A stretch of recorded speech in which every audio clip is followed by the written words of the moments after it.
नमस्कार। शिशु का जन्म परिवार के लिए एक अत्यंत खुशी का मौका होता है। आपका बच्चा समय से पूर्व होने या बीमारी की वजह से अस्पताल में भर्ती है। हम समझ सकते हैं कि नवजात शिशु का माँ बाप से दूर होना और नर्सरी में भर्ती होना पूरे परिवार के लिए अत्यंत चिंता व तनाव का कारण हो सकता है। आमतौर पर नर्सरी एक वर्जित क्षेत्र होता है जहां लोगों का आम आना जाना मना होता है और जहां आपके बच्चे की देखभाल केवल नर्स और डॉक्टर ही करते हैं। हमने देखा कि यदि नवजात शिशु के माता पिता या कोई परिवार के सदस्य नर्सरी में रहकर अपने बच्चे की देखभाल के लिए डॉक्टर नर्स के साथ भागीदार बने तो ऐसा करने के अनेक लाभ होते हैं। अपने बच्चे के करीब रहने का मौका मिलता है जिससे बच्चे के प्रति लगाव बढ़ता है। बच्चे के भावी जीवन व स्वास्थ्य पर अच्छा असर पड़ता है। बच्चे की जल्दी स्वस्थ होकर छुट्टी होने की संभावना भी बढ़ती है। माँ के स्तनपान में भी वृद्धि होती है। इस प्रणाली को परिवार केंद्रित देखभाल कहते हैं। इस प्रणाली को सिखाने के लिए हमने एक ऑडियो विजुअल ट्रेनिंग मॉड्यूल तैयार किया है। इस मॉड्यूल का उद्देश्य परिवारजनों को अपने बच्चे की सामान्य देखभाल की जानकारी देना व सरल कार्य विधियों में सशक्त बनाना है। नर्सरी में अपने बच्चे की सरल देखभाल में भागीदार होने से उनकी कार्य सशक्तता तो बढ़ती ही है, उनका अपने बच्चे के प्रति घबराहट व डर भी कम होता है और इससे छुट्टी होने के बाद घर पर भी वे अपने बच्चे की बेहतर देखभाल कर सकते हैं।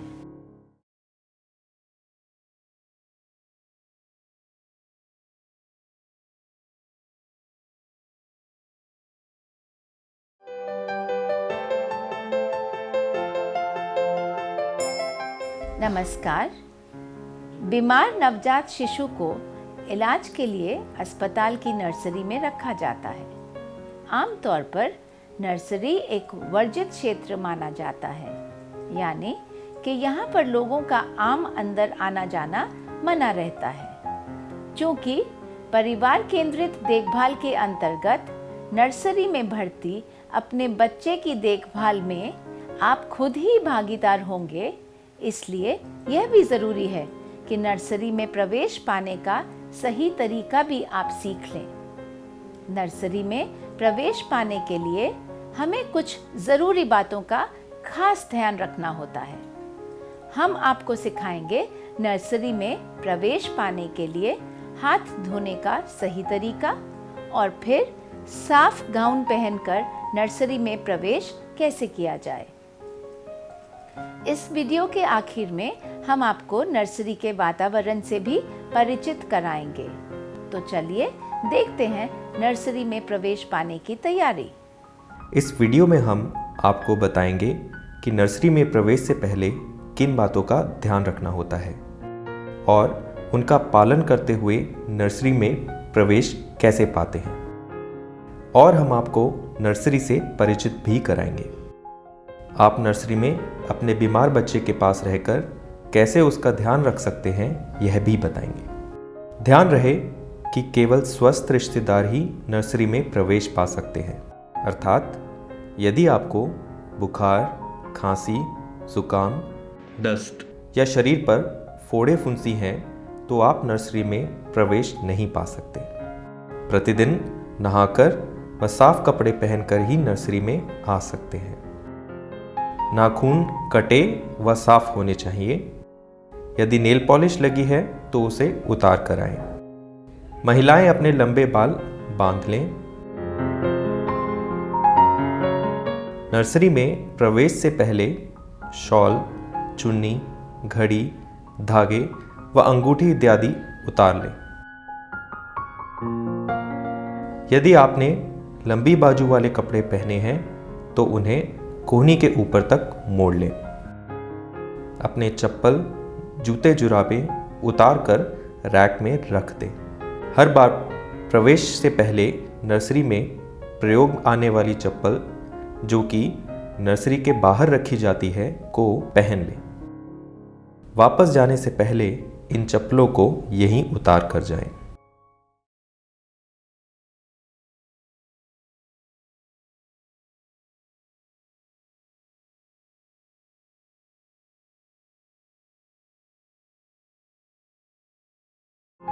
गंदे व बिना धुले हाथों से नवजात शिशु को इन्फेक्शन यानी कि संक्रमण का खतरा रहता है।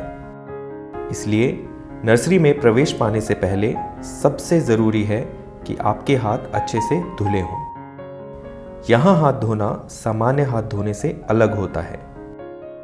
अब मैं आपको हाथ धोने की विधि सिखाऊंगा। इसे आप ध्यान से देखें व समझें। पहले आप नर्सरी के बाहर लगी वॉश बेसिन पर जाएं। अब नल खोलकर कोहनियों तक अपने हाथ गीले कर लें। हाथ धोने के लिए साबुन की टिक्की अथवा बोतल में तरल साबुन यहाँ रखा रहेगा। जैसा दिखाया जा रहा है, हथेली पर साबुन लेकर पहले दोनों हथेलियों को अच्छे से रगड़ें। फिर उंगलियों के बीच में अच्छे से साबुन लगाकर रगड़िए। फिर बारी बारी से दोनों हाथों के पिछले हिस्से पर हथेलियों को रगड़ें।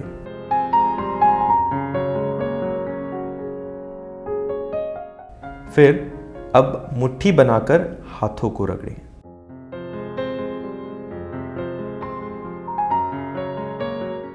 फिर बारी बारी से जैसा दिखाया जा रहा है दोनों अंगूठों को रगड़ें। जैसे दिखाया जा रहा है वैसे बारी बारी से दोनों हाथों के नाखूनों को हथेलियों पर रगड़ें। अब दोनों हाथों की कलाइयों और बाजुओं को कोहनी तक बारी बारी से रगड़ें।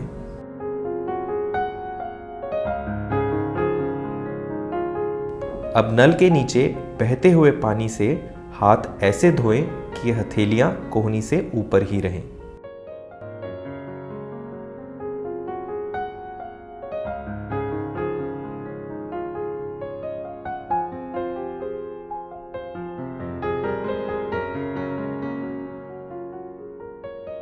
हाथ धोने के बाद भी हथेलियों को कोहनी से ऊपर ही रखें।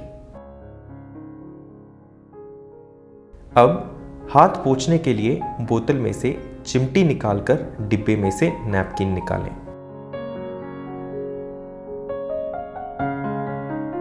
जैसे दिखाया जा रहा है, नैपकिन से भली भांति हाथ पोंछकर सुखा लें। पहले हथेलियां पोंछें, फिर कोहनी। अब इस्तेमाल किए हुए नैपकिन को काले डस्टबिन में पैर से खोलकर उसमें फेंक दें।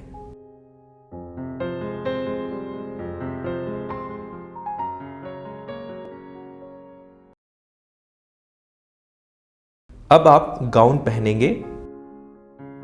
चिमटी का प्रयोग करते हुए दूसरे ड्रम में से एक गाउन निकालें व चिमटी को वापस रख दें।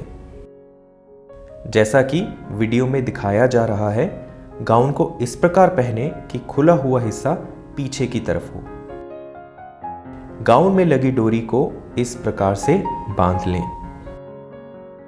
अब सिस्टर आपके नाम की लेबल या चेपी गाउन पर चिपका देंगी ताकि आपको अपने गाउन की पहचान रहे और आप हर बार अंदर आने पर अपने नाम वाला ही गाउन पहने।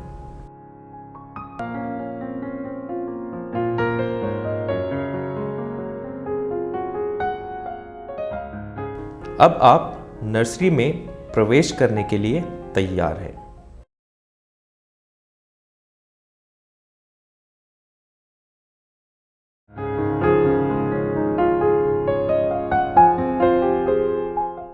कोहनी से दरवाजा खोलकर अंदर प्रवेश करें। इस बात का ध्यान रखें कि आप हाथों से किसी अन्य चीज को ना छुएं। अब मैं आपको नर्सरी के वातावरण से परिचित कराऊंगा। नर्सरी में बच्चों के इलाज के लिए कुछ मशीनें या उपकरण आवश्यक होते हैं। मैं आपको इनके बारे में बारी बारी से बताऊंगा। यह जो मशीन जिस पर बच्चा लेटा है उसे वार्मर कहते हैं, क्योंकि बीमार नवजात शिशु अपना तापमान स्थिर नहीं रख पाते हैं, इसलिए उन्हें वार्मर की ज़रूरत होती है। इससे बच्चे को ज़रूरत अनुसार गर्माहट मिलती है, जिससे उसका तापमान स्थिर बना रहता है और वह ठंडा नहीं पड़ता। बच्चे के पेट पर लगी यह तार उसका तापमान लगातार मापती रहती है। अक्सर बीमार बच्चे के मुंह के छोर से निकलती हुई नली देखेंगे। यह नली बच्चे के पेट तक जाती है। यह टेप से बच्चे के मुंह के छोर पर चिपकी रहती है। इससे बच्चे को दूध भी पिलाया जाता है। नवजात शिशु को पीलिया होना आम बात है। अधिक पीलिया होने पर उन्हें खास रोशनी वाली मशीन में रखा जाता है। हमें आशा है कि आप नर्सरी के वातावरण से कुछ परिचित हो गए हैं। हम समझते हैं कि अब आप इस वीडियो द्वारा सीख गए होंगे कि नर्सरी में प्रवेश पाने से पहले आपको किन किन जरूरी बातों का ध्यान रखना है। अच्छे से हाथ कैसे धोने हैं और फिर गाउन कैसे पहनना है, यह भी आप भली भांति सीख गए होंगे। कुछ हद तक आप नर्सरी के वातावरण से भी परिचित हो गए हैं। हमें आशा है इस तरह नर्सरी में प्रवेश पाकर अपने बच्चे की साधारण देखभाल करने के लिए अब आप तैयार हैं।